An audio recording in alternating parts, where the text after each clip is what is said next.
Okay. Hey, everyone. So today is Monday, June 27th, 2022, and it's such a beautiful day. I wanted to pick up a little bit from my last audio.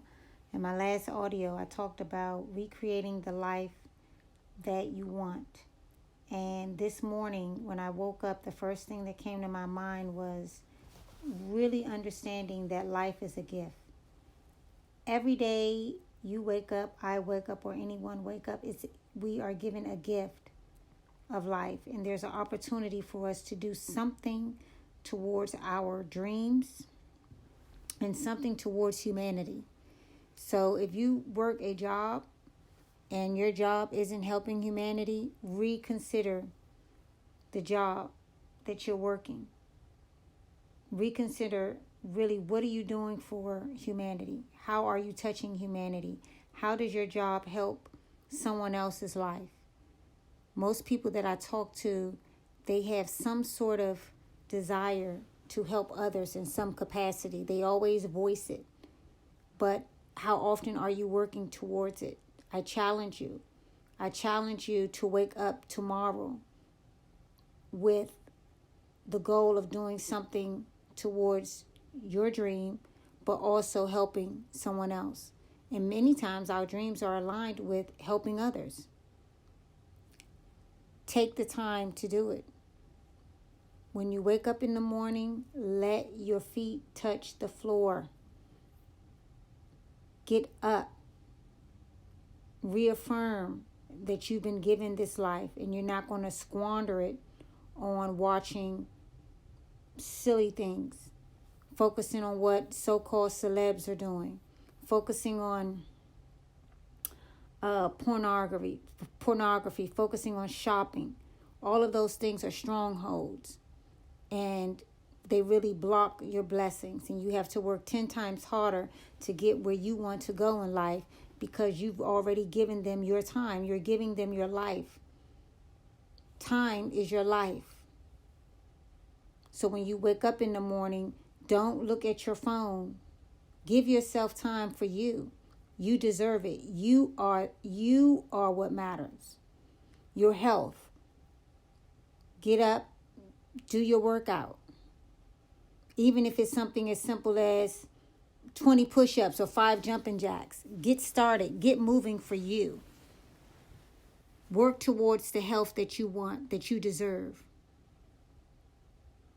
Because the Bible tells us that our body is a temple.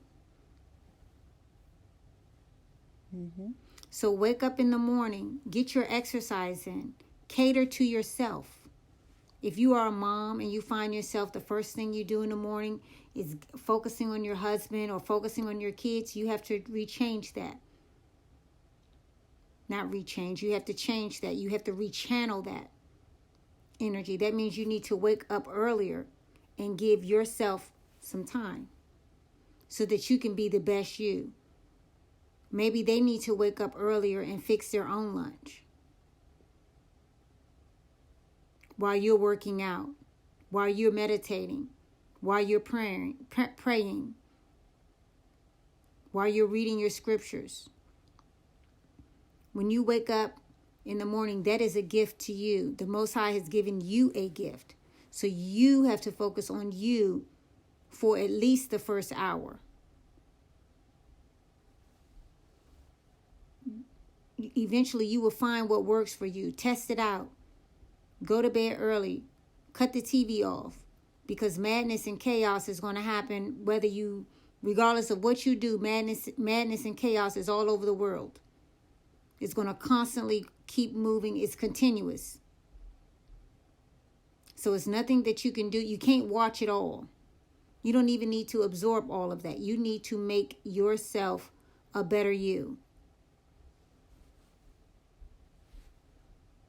And if you wake up in the morning and the first thing you need is a cup of coffee or a cigarette, rethink that. Rethink that. Because caffeine has a major impact on your mind and your energy levels. And in the long run, does it benefit you? Does it help your kidneys? How is your kidneys responding to it? Yeah, it may give you 20 minutes of a burst of energy.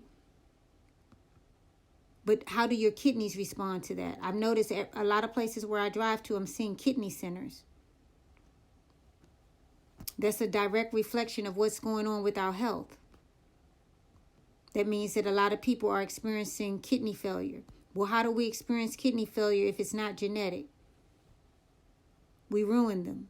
We ruin them with the substances that we put in our body. We've been marketed to so much that we don't even realize that what we're putting in our minds and in our bodies is killing us. It's a slow death.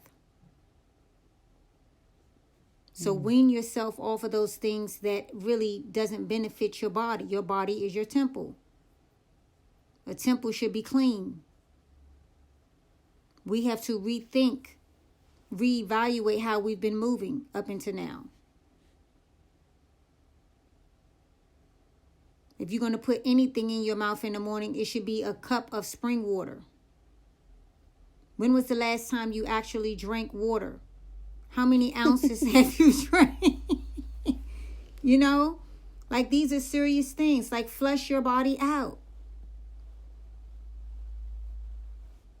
You know, like when I'm in the morning, when I do have somewhere to go, I look and I see these long lines of wherever coffee and tea is sold.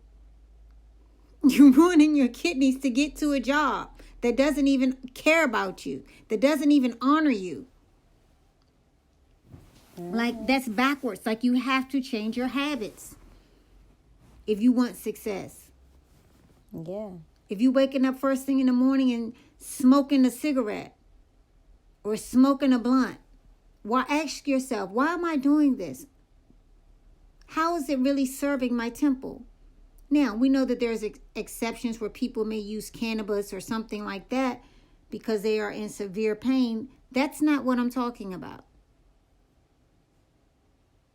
What I'm talking about is, what are your morning habits? How do you repay the Creator for waking you up in the morning? I'm like, if a person smokes cigarettes, I remember one time I used to know a person. First thing he do in the morning is put a cigarette to his lips. Mm-hmm. I'm like, ugh. Now all of a sudden you happy, you talking to me, and your breath stink. Oh. I don't want to smell that. And I'm sure the people around you don't want to smell your coffee breath, your cigarette breath, your weed breath. Have some consideration. See, this is about life here. Then all of a sudden, after they smoke or drink something, they happy, they talkative. Moody AF.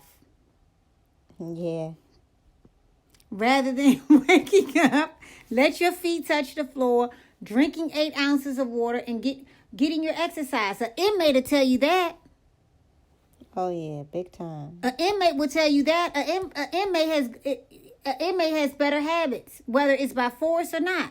But an inmate or someone who spent time in prison will tell you, don't wake up in the morning and start putting coffee and cigarettes and all that in your body.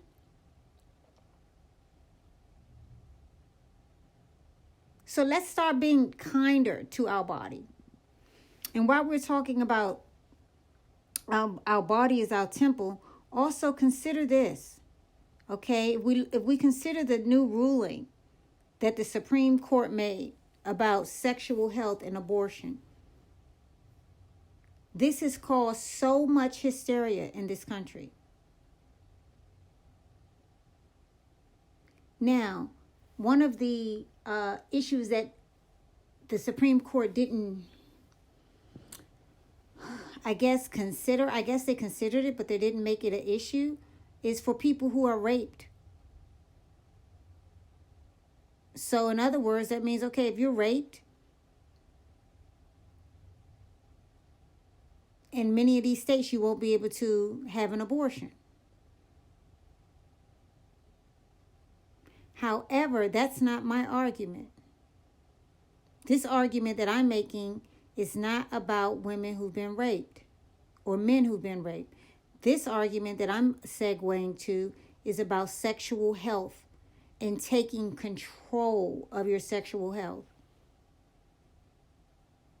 So if you have young people, old people, anyone that's having sex, they should be listening to this teaching.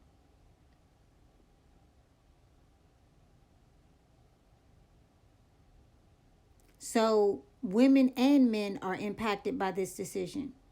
Men have to take control of their sexual health. Stop going in women without the proper protection. Women, stop opening your legs and allowing a man to pretty much dump in you if you know you don't want children. Take complete control of your sexual health. Because what I see happening after this ruling from the Supreme Court, I see many women later on, some months and years down the road, killing their babies or going to shoddy abortion clinics, putting themselves at risk. Putting themselves at risk, probably going to the borders, maybe Mexico, because it's going to create a black market for abortions. And then some women who have nowhere to turn to are going to kill their babies, unfortunately. And then the media is going to have these sensational trials. So we have to take better care of our sexual health. Once again, look at it as valuing your life and a potential life. Perhaps in the future things will change. We don't know. But what do you have to lose by valuing your life enough to, one, redirect your energy to your true purpose, but to take care and monitor your sexual health? If you know you don't want children, do not have unprotected sex. This is not even about being married. That's not that's not what I'm discussing now. Because married people have abortions too. Open your mind and think critically. There may be more single women having abortions, but married women have abortions as well. So it's not about those labels. It's about your sexual health. And women, these are our bodies. Sometimes you'll have men make you feel like you are a promiscuous woman if you have some sort of requirement for him to cover up his penis. Don't fall for that. If you find yourself falling for that, you're not mature enough for the action of sex. Because you haven't learned yet to stand up for yourself and control what's entering your body.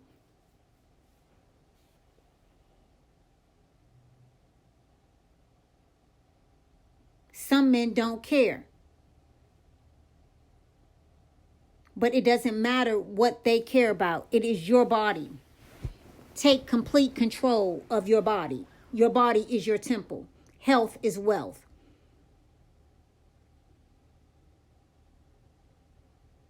In the past, I would deal with people. The one thing they want to tell me, oh, I want money, I want money, I want money, I want money, I want a big house, I want a big house. But they haven't even started taking care of their health. What the good is money? How is money helping you and you don't have health to enjoy it or to keep the money in circulation? The first investment is in you, in your body, because then it's going to impact your mind. That is the first investment. I had someone call me one time before. What should I do? Should I invest in stocks and mutual funds? Da-da-da-da-da.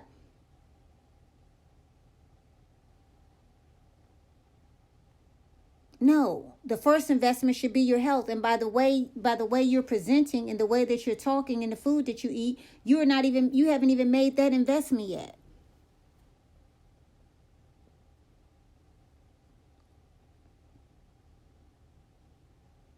I'd rather be healthy with $0 in my account than $1 billion and dying. So we have to think critically and logically. Some people chase money so much that they ruin their own health chasing it. So invest in your body, which is going to transform your mind.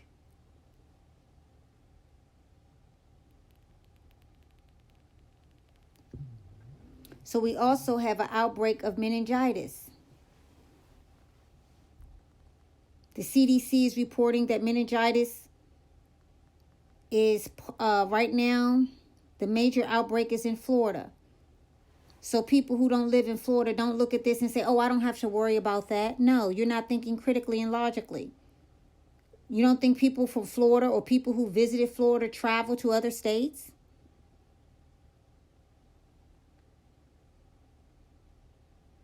The article went on to say that this outbreak is pretty heavy between gay and bisexual men. Okay. However, don't go by the label, because there are some men who have sex with men who don't consider themselves gay, because they have a different definition of gay. Okay. Some people say, okay, some women will say, okay, well, I don't have to worry about that. My man isn't gay. You don't know what your man is. If you're not with him 24/7, I don't care how much you call, you don't know what he is. So this is serious. Take care of your health. So meningitis is passed through body secretions, kissing, and sex, and coughs. So what would a logical person do at this point? I'm laughing because it's just unbelievable. Wear your mask. Don't allow politics to confuse you and play the game.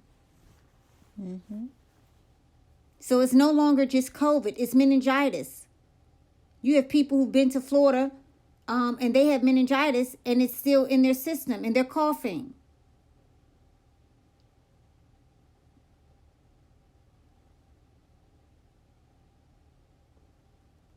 Okay, so when I see articles like this and they try to tailor it to a particular group of people, I say, you know what? I ignore that. I think critically and logically.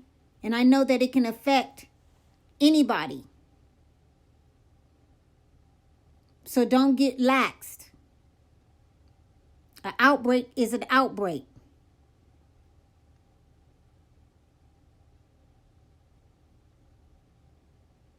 And then the article went on to get a little further in the group and said, okay, the outbreak is heavy among Hispanic men.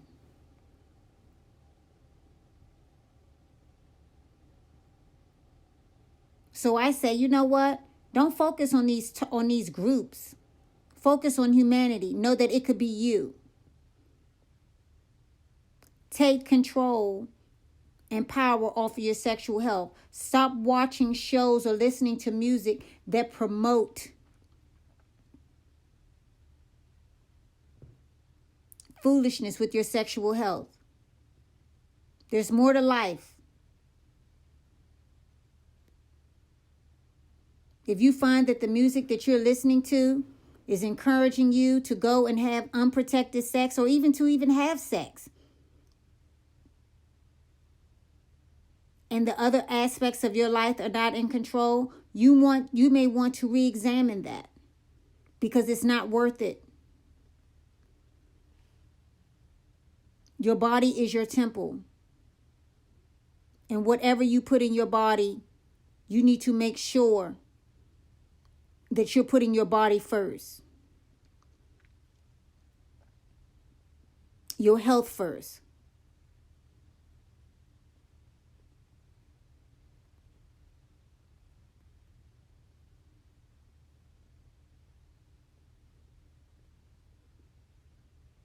Health officials can only do so much. We have to be more responsible. Just because you're married doesn't mean you're exempt. Because there's all types of hotlines going on where married men are begging and pleading for all types of things.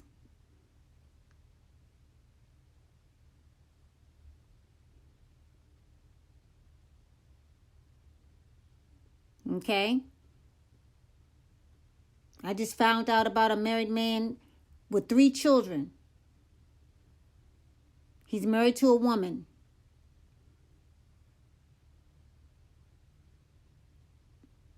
And for over 5 years, he's been in a relationship with a man. And he has invested over $600 a month with this man.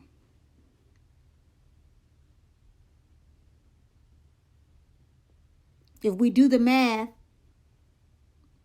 and we did, 6 years, that's at least $43,000 he's invested. It was either $600 or $800 a month, right? Yeah, $800 a month that he's paying to have sex with a man. His wife is unaware.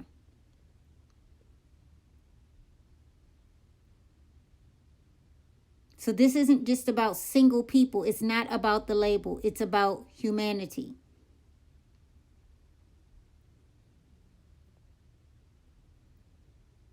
So as I sit here today, I want everybody that's listening to this to understand that you're in control. If you're in a relationship right now where the person does not want to use protection, you need to walk away from that relationship.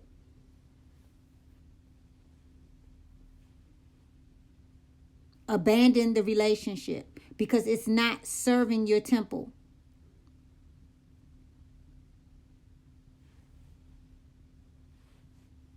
If you're in a sexual relationship and you can't speak your mind, you need to abandon that relationship and focus on what matters. And that is your sexual health. Your body is your temple. I had someone that I loved one time. And she was married and she contracted gonorrhea from her husband because she had oral sex with him. So us married women, we are still at risk. Because you can't go by what your husband says. Women who sleep with married men will tell you, do not listen to what their husband tell you. They will tell you this. But because many times they're villainized in our society, nobody wants to hear what they have to say. Who's villainized? Women who sleep with married men. Oh, okay. But they'll tell you what your husband is really doing and what your husband is saying to her or him.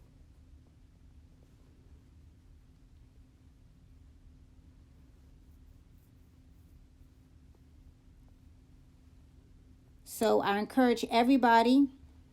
I'm going to go back to, if you listen to my last recording, I talked about a woman from a bad background that wants to be a part of my family.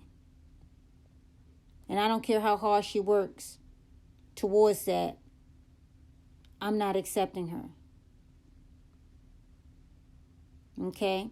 But this is a young woman that is very open and honest that she doesn't use birth control. She wants to identify as natural. She's not taking care of her sexual health. Because one, that means that whatever man she's had sex with in the past, because she said her last boyfriend cheated on her.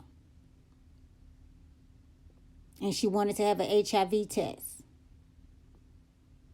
And she doesn't use contraceptives.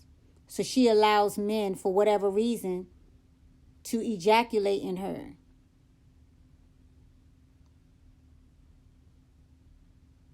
She's not taking control of her sexual health. When I talked to her and I encouraged her to take control of her sexual health, she went cold on me.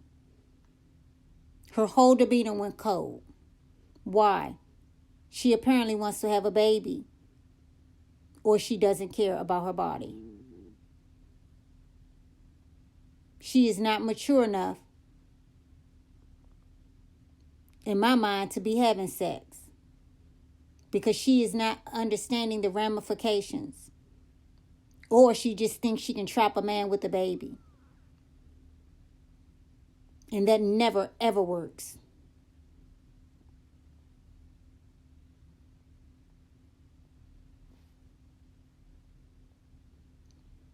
Okay, and she tries to come off like she's so natural. She doesn't take medicine for her anxiety that she claims she has. These are all red flags.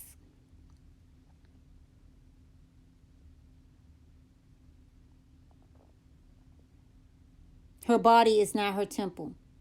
Because if her body was her temple, she would be moving different and she would be speaking differently.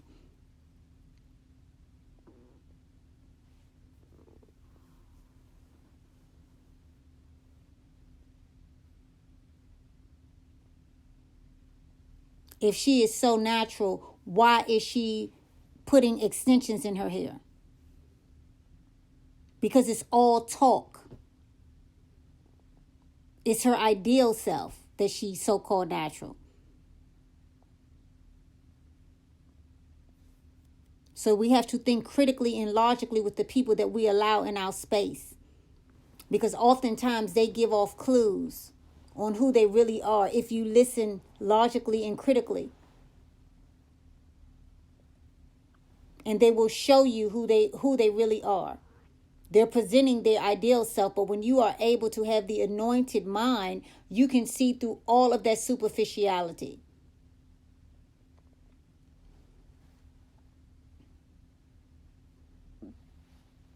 So I was talking to someone about her, and she said, oh, but she's natural. She's not superficial. Well, what is superficiality?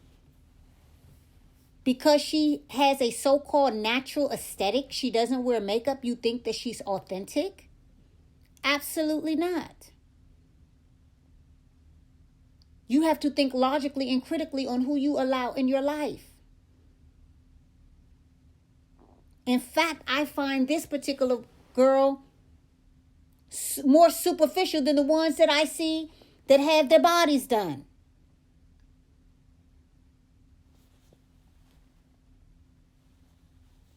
So do not go by what a person tell you about how they so-called natural. And they don't do this and they don't do that. That's no.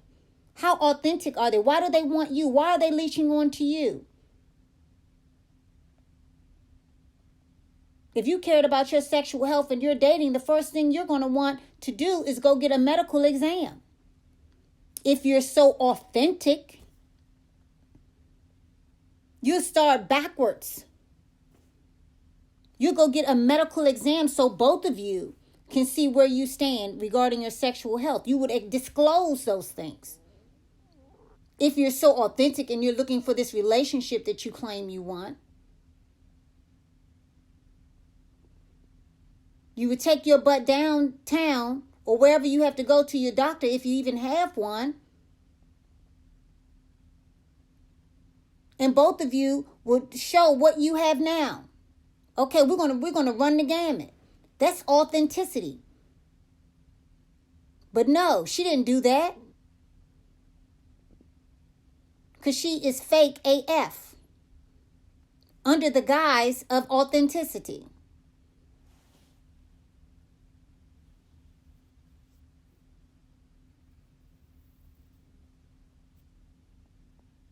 Her body's not her temple. I can tell by what she eats. The body is not her temple. Because what you put in your mouth, especially in America, for most of us, it's a choice. You can choose junk or you can choose health.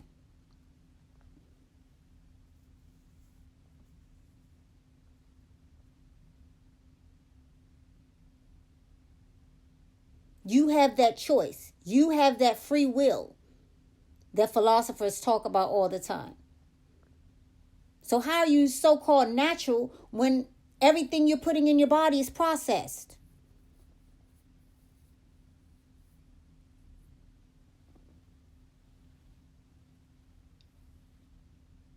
You don't eat vegetables. How are you natural?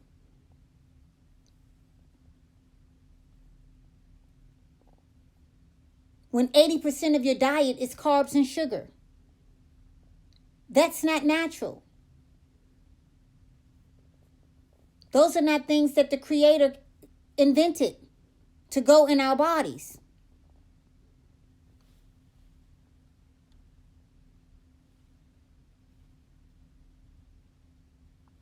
So friends, when I encourage you to make the commitment to yourself for taking charge of your life, this is your life.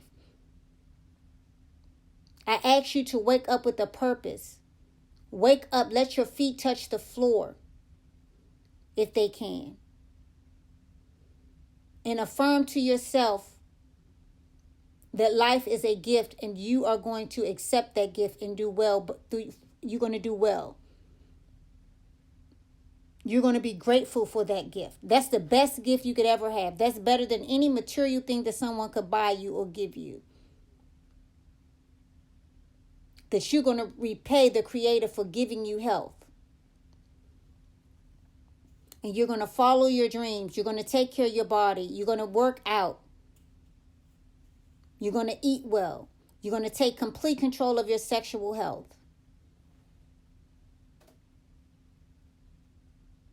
I encourage you to do that, and I encourage you to encourage anybody that you know to do that.